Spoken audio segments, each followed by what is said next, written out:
C'était il y a un mois, une semaine après la tentative de suicide de sa mère, Laetitia, sur son lieu de travail, à UPSA. Enzo, son fils, en appelle à la justice. Ce que je souhaite, c'est que le procureur de la République se saisisse du dossier. S'il ne le fait pas, on se verra dans l'obligation de déposer une plainte. Sans réaction de la part du parquet, la menace est passée à exécution. Ce mardi, 4 plaintes ont atterri sur le bureau de la procureure, associant Force ouvrière, la CGT, à la veuve de Frédéric Roblot décédé en novembre et Laetitia Storti. Tous dénoncent l'inaction de la justice. N'importe quelle affaire où il y aurait un mort et deux blessés graves, il y aurait eu une ouverture d'enquête. Là, on a une inspectrice du travail qui fait un travail très important, mais qui est un peu seule à monter son dossier.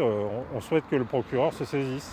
Une enquête, pourtant, est en cours, nous répond le parquet, confié à la section de recherche de la gendarmerie. Seul problème, 6 mois après le suicide de Frédéric Roblot, aucun salarié n'a été entendu. Aujourd'hui, sur le côté de l'enquête judiciaire, personne n'a été auditionné. Toutes les personnes autour professionnellement de Frédéric n'ont pas été auditionnées. Si je parle rien que pour moi, alors que j'étais quand même une des personnes au moins, si ce n'est pas la personne la plus proche de Frédéric, oui, nécessairement, ça nous a posé question. La sensation d'une enquête au point mort et côté judiciaire, un silence assourdissant, lourd de conséquences pour l'avocat de Laetitia Storti.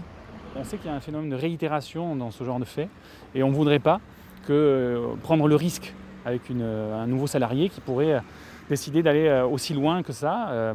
Peut-être que si la justice était vraiment saisie du cas de Frédéric Roblot, peut-être que Laetitia n'aurait pas fait ça. Et nous, on est aussi inquiets pour ça. C'est pour ça qu'on a déposé plainte collectivement.